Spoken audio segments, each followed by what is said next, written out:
Hello, my name is Jason Reichl, and you're listening to Risk Management Brick by Brick.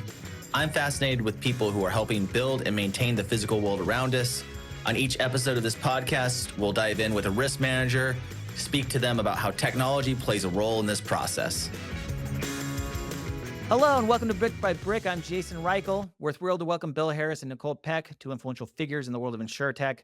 Bill, co-founder and chief customer officer at InsureTech Connect, and Nicole, an executive vice president of digital innovation at Clarion Events. You guys bring a wealth of knowledge around technology, event management, and ITC is a conference that I look forward to every year and having great conversations. And so I thought it'd be great to get you on the podcast and talk about the upcoming show and figure out, what it's all about and what people should be excited about. There's a lot of stuff happening in our industry. It feels like InsureTech and insurance is moving at a rapid pace right now. So my first question to both Bill and Nicole, could you share how you got involved with ITC and what drives your passion for this industry? Yeah, I'll go first. Thank you, Jason. It's great to be here. Thanks for having us. So, I got a call from Jay Weintraub, who I had known for many years. It's kind of out of the blue. It was very strange. And he said, "Hey, I'm starting this event." I had worked with Jay in digital advertising. I ran media buying at advertising.com 100 years ago. And Jay was one of my media buyers. So he calls me up and says, "Hey, I'm doing this thing." I was running a fintech. I had started a fintech company. Um, and he says, "We're doing this InsureTech thing. Have you heard of it?" I said, "Yeah, it's like the extension of fintech, but for insurance, right?" He says, "Yeah, and the guy named Caribou is an investor, and he had the idea. He wanted to start an event, and he called me." And I said, "I know a guy named Caribou. I went to college with a guy named Caribou." And so it was just this strange, crazy karma story. So I left my fintech company and jumped on the bandwagon with Jay and Caribou back in early 2016. And they said, "We're going to start this event and we're going to do it in the fall," which was absolutely nuts because we spend a year planning this event every year. And had I known that, they were trying to pull it off in 6 months, I would have said, no. But I've been at the bottom and on the rocket ship since. And we were lucky enough to bring on Nicole last year. I'll let her introduce herself. Jason, again, thank you for having us. I have been with ITC just over a year, as in a couple of weeks over a year at this point. I joined as president of the brand and joined ITC because it was a incredible career opportunity to lead probably one of the most innovative and smart teams on an event that's really pushing the envelope. And after spending 30 or years, let's have that, get edited out, within the events, media, and sales space, this was a next opportunity for me, and couldn't be happier to be here.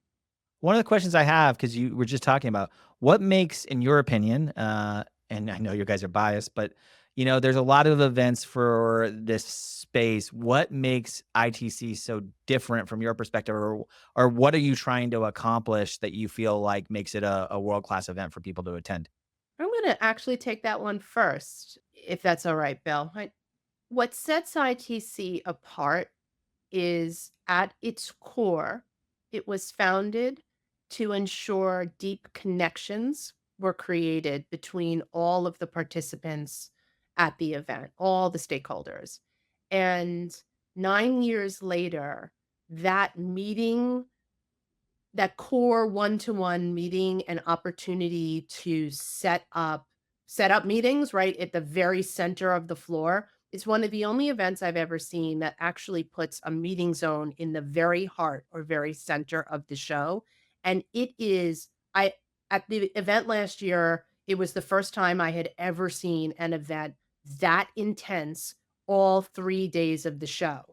Yes. Constant noise, constant meetings, constant interaction. And it was incredibly, I almost said, wow, I didn't realize that the insurance industry was filled with so many extroverts. Yes. It's wild to see that take place. I know Bill agrees with me, at the core, because he was part of the founding of the event, But I'm really proud that all these years later, that is in the DNA and continues to be a huge part of this event. I have to say how lively the event is. Not to shed shade on any of the other events that I attend because I like each of them for different reasons. But one of the things that I like most is that it feels like a living event where people are doing their jobs, and it so happens to be that you're at an event, and that greases a lot of interactions that you have with other events where it feels like an auxiliary thing where you're out of the office, and when you come back and you have a whole plethora of work. Where ITC for me personally has always felt like an event where I'm going to accomplish big things, and I really appreciate that. That's not I didn't know that was the core idea behind the event, but it definitely is very much felt. Yeah, no, it's definitely, and again, it's Caribou Honig who had the idea as a venture capitalist. He was like, I want to create deal flow. And he was very astute in saying, like, it's a matrix event. Usually events are like buyers and sellers, right? And what Caribou said was, we want to make sure we get the insurers, the innovators, the insurtech startups, and the investors together primarily, as well as the other solutions providers of various stripes, technology solutions providers, the consulting related solutions providers, and then brokers, agents, you name it. Like, we want to get all the folks in the industry together to get together and talk because, from his perspective, and people said this all the time, which has been really fulfilling. People say, I come to ITC and literally I get like 6 months or even a year's worth of meetings done in 3 days. And then, like you said, Jason, then I go back to my office and I've got all kinds of follow-up work. Again, it's that deal flow. Like, how do I get my business, no matter what business it is, how do I accelerate and grow my business? And there's really no better place, we think, in the industry than ITC because so many people are there. It represents such the diversity of the ecosystem. You get the whole breadth of the ecosystem, as well as incredible depth of knowledge within the ecosystem. It's all right there. And like Nicole also said, it's also just an experience. It's not just going to, a trade fair, as the Europeans say. They was, I'm just walking through booths and whatever. There's so much to do. There's so much to see. There's so much to eat. There's so much to drink. There's so much fun to be had at the event that it's really unlike any other. That brings up, I think there are, for most events, there's thematic things that happen every year. Bill, from your perspective, what's the primary theme and objectives for this year's ITC conference?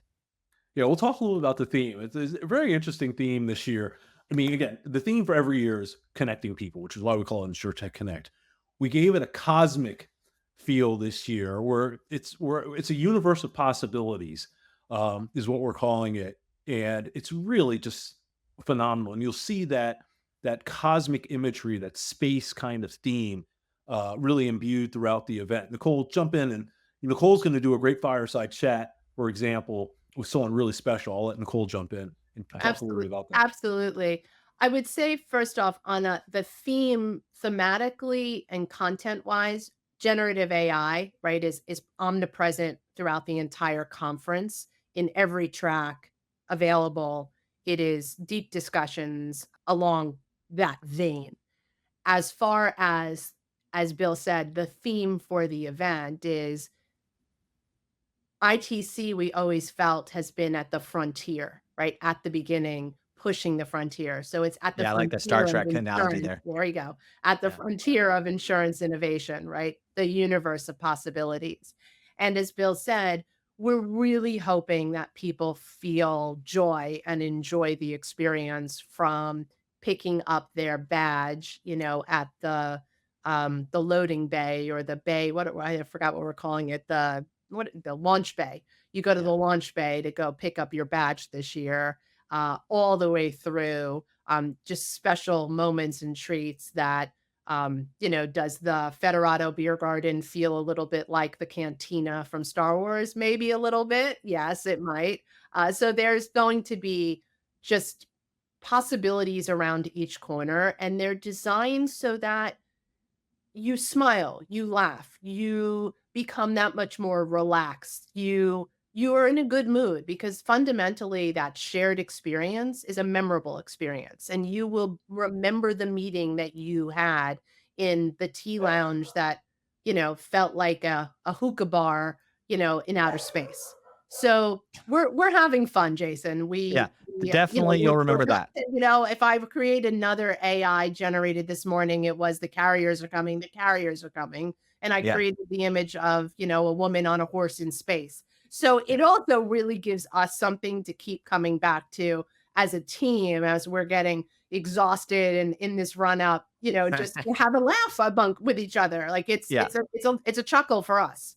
We're doing an interview with Captain Scott Kelly, who for a while Oh, was I forgot that. Sorry. the longest person in space. He's an astronaut, NASA astronaut, brother Yeah. of Senator Mark Kelly from Arizona, right? As well as, like, Nicole said, generative AI. Our other keynote speaker, one of our other keynote speakers, is Zach Cass, who's head of go-to-market for OpenAI and Yeah. is an AI futurist. So you want to talk about someone that really knows what's happening, especially in the Gen AI space. We've got some amazing people, and we're really, like Nicole said, like getting deep into that theme of Gen AI as well as, the space theme. And there's so many things. Cyber has been such a big deal with insurance, embedded insurance, all those other things still keep coming up as well. Autonomous driving, is taking over San Francisco now. All those things will also be discussed as well. So Yeah, my daughter doesn't bat an eye now when a Waymo drives by without anyone in it. So yeah, totally agree. Every year at a conference, people want to know, how do you guys target and grow this thing with these strategies? And can you share some of the content that you think is going to be specific to maybe risk managers who might be listening to this podcast? What's some of the stuff that you guys are really excited about or that you think is going to be really unique and give them something to look forward to? Bill, I'm going to let you take that one. The yeah, dog. from the content perspective, I mean, we were running 14 stages, I believe, at last count. We have a variety of tracks from, property to innovation in action, claims, underwriting. So risk managers who practice, risk management day to day, they're going to find a variety of topics to engage in, to, Do you it's suggest really a track-based approach then that you pick a track and you follow that track? Is it to no, you don't explore? have to. You don't have to. Again, we have so much breadth that you'll see people jumping between a variety of things, whether it's PNC or we have a whole life annuities and group benefits area as well.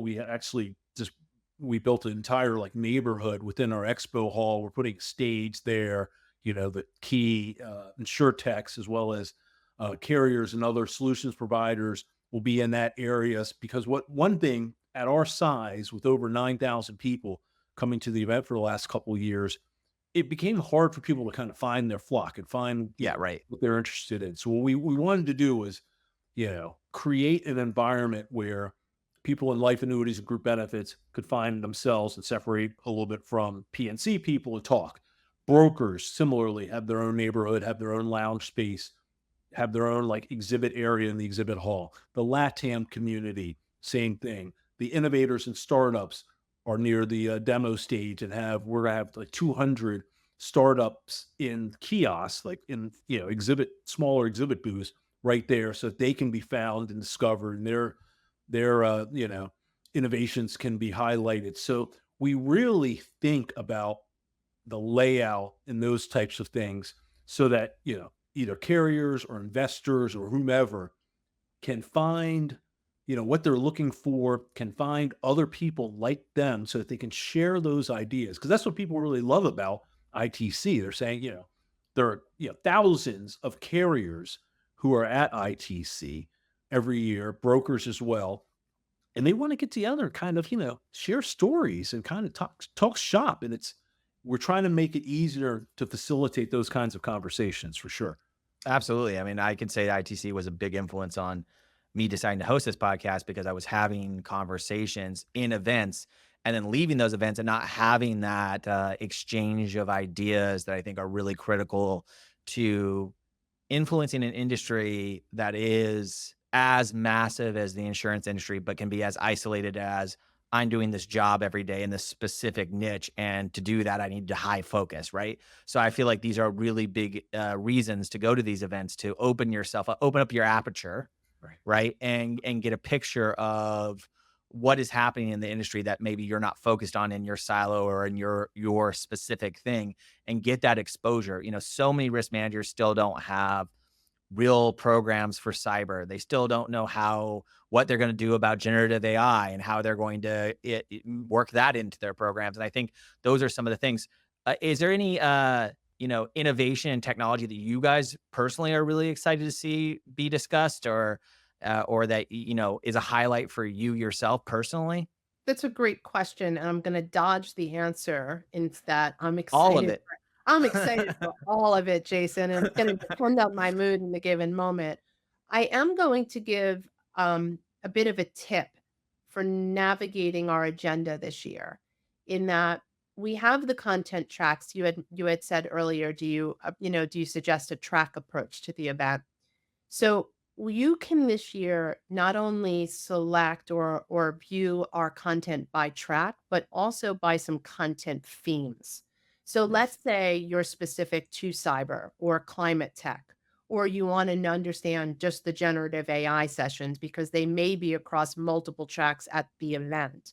You can go in and sort of sort by that thematic tagging, and we've tagged that content so that you can view it that way, because you may be in the risk management track for one session, and then you may be in the innovation and action track for something else.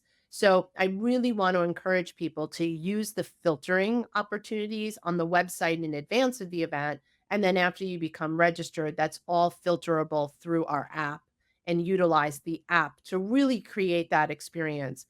Additionally, we created these pages on the site this year, which are targeted more towards specific roles or within the industry or segments. We've also put together content that we're recommending to you to that you should check out. So if Yeah. you're an investor, for say, as an example, coming into the event, we're going to give you recommended opportunities where maybe there is the State Farm pitch competition taking place, or there's the VC office hours happening. So we're really sort of giving you a bit of, a create your own journey, but we're helping you along. We're giving you some key stops along the way, right? Yeah, I mean, Or not to say start with a party and also end with a party, right? We like not to to keep say the that like to ITC keep has the dancing. gotten criticism in the past, that I've heard a lot of criticism, but any event that there's in Vegas, it's a big event. It's very easy to get lost. It's very easy not to know where to go next. So it sounds like you're using that same matrix approach, both in the tracking and then in thematics, to allow people to customize what they need to get out of that event, so that Correct. they can maximize their time there, which I think is Correct. absolutely the way that all conferences should go. Unfortunately, that's not the way they all end up going. What's really cool, Jason, I'm just going to jump in and say to you, is that this year our expo hall actually has, and Bill touched on this briefly, but neighborhoods. We've built neighborhoods into our show floor. And in the heart of each neighborhood is what we call our town square, which is kind of a lounge, right? A supercharged lounge. There are Yeah. meetups that are scheduled to take place there. There are some activations happening. There might be some boozy ice cream happening in one of them. Nice. There's some really sticky elements, and all of the solutions providers and exhibitors that surround that specifically are are for, right, L&A and group benefits, or Yeah. they're specific to our ITC brokers or our LATAM neighborhood. So it makes it really easy for the delegates to come through and find those solutions in one area. And that's often hard to accomplish at an event, because sometimes you're like, I don't want to be next to my competitor. I'd like to be as far away as possible for them. Where we've really encouraged, friendly competition to say, make it easy and really create that community, that small community to provide a home base for people on the floor. Yeah, I love that. And it goes directly to what you said was the heart of the idea of having it be deal flow. Having those environments gives people the place and yeah, the right kind of environment to have real conversations that are unique to them. And so many conferences, and I know that this is a big conference, but so many conferences wouldn't do that because you could fit 10 more booths in that area and sell that, right? And so I really appreciate that the connected part is something that you guys haven't lost as the conference has progressed. Moving to just a little bit around problems in the industry or issues in the industry. What are some of the biggest challenges that you currently see, Bill, that are facing the insurance industry that you are hoping in this year, we're talking about some generative AI and technologies, but that you hope that ITC can continue to be at the forefront of and help solve? Yeah, one thing we're doing this year, and it kind of ties into what Nicole just talked about with respect to our neighborhoods, is around distribution. So we're doing on our first day. Our first day is Tuesday, October 15th, and that's really our kickoff day. We're gonna have strong, content programs. We have like a dozen or so content programs. And we're also having an event within the event on Tuesday. We call it ITC Agents. So, insurance, I've always said, is sold, not bought. And the distribution network is so critical. And in the rise of InsureTech, back when we started out ITC, 8 years ago, everyone was saying, oh, the agent's going to be disintermediated. We're not going to need agents. We're going to have artificial intelligence and all this other stuff. And technology's just, you're not going to need an agent anymore. You're just going to be able to do it all from your phone. Not the Yeah. case, right? Yeah. So we are dedicating an entire really event to agents. And, it's also partly from like our keynote speaker last year, Gary V, was talking about, the growth hacking, how to grow your personal brand, how to grow your company. And that really applies tremendously to the people who are on the front lines selling and advising, individuals or business owners or corporations or what have you. And that's the agent. So we're expecting, hundreds, probably 400, 500 or so agents to show up for ITC Agents on Tuesday. And we're going to work with them. And we have an advisory board full of really expert people who have run agencies. We're going to talk about how to build your agency and how to improve distribution. Because that's something we've been hearing for years and years. Carriers come to ITC because they're like, I've got a great product. I understand the market, I understand the need. I've got a great product. I need help getting that Deploying it product to the market, into the essentially, and market, how do I into do the that hands of the consumers, right? So we see that across all lines. Cyber, we see it. That's Absolutely. something And we're really absolutely using. and not to, shit on any of the big carriers because I think they are doing good jobs in this. But for a lot of these other problem areas, niche players, niche agencies come in and help define the landscape there. And that distribution is really the difference between being able to be successful in those niche areas and grow, or be an innovator and be dead by the time other agencies pick it up. Right. And so I think that's really, really important, having run agencies in the past myself. It's really critical for them to understand how to build that. So yeah, I do see that being a problem, and value differentiating between agencies is also a problem that a lot of agencies are having that they often talk about on the podcast. And there's been so much consolidation also with, Yeah. just Every the bigger day. fish eating up the smaller fish. So all that is really key. And the average agent's like 60 years old. They're trying to exit. They're trying to figure out, what's this new, AI driven economy?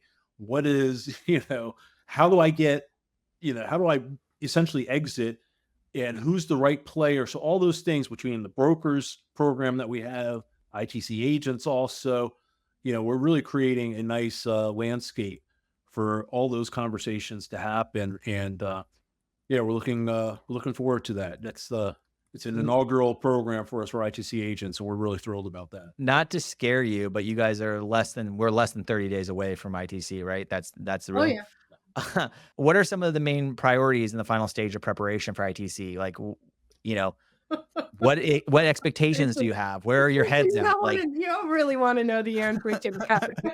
we're trying to book the Vimeo. PG-13 version. Let's see. Here's what gets done in the last, in the final weeks leading up to the event. The final catering orders need to be put in. So you're guessing because there are so many that think and register 2 weeks out from the show and 1 week out from the show. And I think that if people realize that there was food waste at play and we're trying to do our due diligence as it relates to food, maybe people would commit earlier because we have to, we have to make real decisions that have to do with the number of lunches that get ordered Yeah, for right. a particular event. We are proofreading signage at a clip. We have videos to approve and have finalized for main stage. Yep. Our Rothio, our head of content, is still locking in a couple of key speakers for this event because there Absolutely. Those people never turn in their decks on time. no, So no, like, that's, so, and someone, unfortunately, family issues come up or whatever it is, so you're replacing. So the 2 weeks, you asked the question, Jason, you're getting the I real want that. I answer. like all the details. I like all the dirt. The real answer is, we're counting sandwiches right now. Yeah. And, and you take your best guess and you hope that you've done it correctly. Right. And we're also sending out a lot of invitations. Like we obviously Oh, host a yeah, lot no, of events, right? mhm.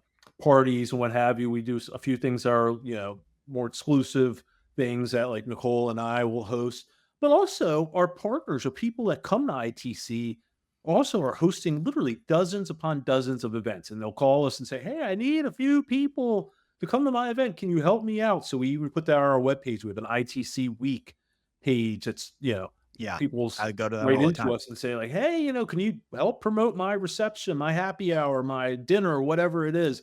So it's a lot of that. It's coordinating, helping people coordinate schedules as well, because there's so much to do that, Yeah. people need, And someone has to you coordinate my schedule. I require a handler, Jason. So someone has Yeah. to have my Let's get the schedule. fourth person on the podcast. It's tough. It is tough. It's an Excel spreadsheet and it is almost down to the 15-minute slots and increments.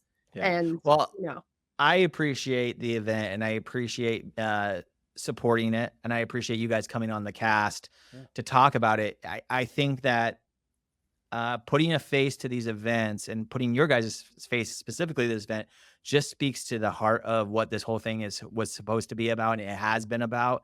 And I view it as a wild success, and I am looking forward to this. Any last questions about ITC before we move, or any other comments you want to make about ITC before we move on to risk or too risky? I would say the piece that I think we should just mention is because you talked about some, what are we looking to serve for the industry and what Yeah. are some of the problems or challenges the industry is facing? And the industry is facing brain drain and retirement of individuals. So this is a huge opportunity for persons to find new jobs and to Yes. find new opportunities, new partnerships. So this is one of the pieces of advice I'd love to give, which is come ready for a new job. Come ready and prepared to talk to individuals because people are looking for staff at this event. People are looking to hire. And it's a huge job fair in many ways as well. Like when you get the community together, this is a community in forward progress in motion. So we do a ton of work with some of the university programs and master's programs, and we do try to provide opportunity for some of the students to be in attendance. We have some grad students presenting some really interesting findings with their professor Amit, who is on our advisory board. We've got some great things happening on the entry type level, but Jason, like there are jobs to be filled, and this is a great place to fill them. Absolutely. I could not agree more though. And there's two reasons why I started this podcast in the very beginning. One was I found the industry to be fascinating and the people who were part of it were not doing a good job of owning their own brand and getting their voice out there. And the second part of it is because the industry faces a real professional gap because the insurance industry has not been looked at as an innovation hub. And I feel like having been into it for a number of years now, that there is a lot of innovation that's happening and it's happening really quickly. And that makes me very excited. And I thought by sharing these stories with a broader audience, that people could be excited about the opportunities that are opening up, and I'm just so glad that you brought that up. So thanks, Nicole. Risky or too risky? Let's get going. They're rapid fire questions to get to know you. This is also the part that everyone loves on LinkedIn. So this is good for media content. So risky or too risky? I'm going to pick one so that you both don't have to answer them. I'm going to start with Bill. Risky or too risky? Because I know where Nicole's background is. Deciding to use only social media and online advertising for a major product launch and skipping traditional media completely. Is that risky or too risky? Yeah, I think that's risky for a traditional product launch. You have to use. I say that because I have ink running through my veins. I used to also be in the newspaper and magazine world. Yeah. So, and My I background's still in read, I advertising too. still So read a good answer. newspaper, paper newspaper every day. So that's risky for me. Yeah, great. Nicole, accepting a large project that requires technologies your team has not mastered yet, is that risky or too risky? Risky. Okay. I will push the envelope on tech. I've known to do it, and I'm doing it currently. Besides the horse flying through space, what's a piece of technology that you've used recently that you're like, I really need to get my hands around this? I think in general, it's most of the chat, the GPTs that I've used. Like I'm a pretty good prompter. Yeah. But I think I can do a lot better. It's a full-time job It's a to full-time keep up job, with it. and I Yeah, just it's had hard. a 7-hour flight across the pond, and had it write me a whole script and then sent it to Bill and said, Bill, I can't figure out how to actually implement this now. And Bill kind of got it going and said, Nick, I could do this quicker in Excel. Like, what are we doing here? And I said, but it was so much fun to have it built for me. I've run into that many times. Bill, agreeing to a keynote at an event without prior public speaking experience. I guess this is a general thing, not just for you, but do you think people should commit to speaking at events if they haven't had public speaking experience? Risky or too risky, do you think? Yeah, I think that's too risky. If you haven't had public speaking experience, that's crazy. You know, I've been speaking in front of big crowds since I was a little kid. I was the guy who always like ran for like class president, elementary school, whatever. It's actually how I met my wife. Small world. We were both running for class president of 6th grade. But yeah, did she win or did you win though? I actually ended up winning. I had been there for since kindergarten. She was the new kid. I squeaked it out by 3 votes. Oh, that's good. So small world. The right answer was I won because she's my wife. Doesn't matter about the 6th grade thing. So that was a trick question. You can have her not listen to this part of the podcast. Yeah, no, it's but I'm very comfortable in front of crowds, and even stage like ITC where there are thousands of people in the room. Oh boy, my heart's like so that's too risky not to be ready. Last one, Nicole here. Investing in a startup without a proven revenue model, but with high growth potential. Risky or too risky for your blood? Risky. What about you, Bill? Yeah, I've done that. Done that a couple times. Didn't always worked out well. Sometimes it works. That's the beauty of angel investing. Sometimes it works out great. Sometimes it doesn't. Not for ITC. ITC is going to work out great. We're specifically talking about some of the startups. Looking beyond this year, what is your vision for the next 5 years for the ITC conference? Going into the big vision question at the end. Usually I ask for, and you can give this one too, what's a piece of advice that you would give to someone coming into the industry? Or in this case, I'm kind of interested in what does ITC 15 look like to you? I think ITC 15, that's a long way off. Well, 10 is next year. ITC 10 is next year. Off. I wonder if ITC 15 is in a new city. That's a possibility. That's a big, bold statement. I see us going into 4 days, moving from what is a 3-day event into a 4-day event. World domination. Good. Is there a better answer than that? No, world domination is the right answer. World domination. Bill, what about advice for someone coming into the industry that you would give, or maybe a first-time ITC goer? Because I think that would be interesting too. We have a ITC first timers program. We'll have webinars, we'll have tours, we have a event on site. So I encourage you guys to sign up for that if you're a first timer. Basically, half of our audience first timers to ITC, give or take. So what I say is just come in, number one, with a very open kind of mind. It's a different event because of its size and scale. So I always tell people, just have a smile. Talk to the people that you are standing next to in line for a coffee or at the beer garden or whatever. Just chat people up. And I know it's hard. I'm actually an introvert, right? And so it's interesting that I'm in this business because it's hard for me, but you just have to smile, ask people about, what are you excited about? We're actually going to do some things to help ease those conversations. But yeah, come in ready to network, ready to have conversations with complete strangers, because really that's the ethos of the event, right? It's about connecting people. And it's amazing how after all these years, people say to me like, I met, some great people, like sitting on the shuttle bus between, the hotels and whatever, just I sat down next to them at a banquet table for lunch because that was the only spot available. And wow, I ended up doing a deal with them or whatever. Just there are amazing connections that happen. And I also Yeah. say, wear comfortable shoes. I'm telling you that. Great advice. I 20,000 last year that kicked the shit out of me for sure. Three people I met at ITC have been fundamental. I'm not going to name names on this, but they have been fundamental to my really embracing being part of the insurance industry. And all three of those people I met just walking around, smiling, talking to about what they're having for lunch. I think that you can really feel that the insurance industry is a relationship-based business at ITC. And that's why I am super excited to be part of this and have you guys on the podcast. So thank you for creating a great event. And thank you for the time today. No, Thank for having you. me. Thank you.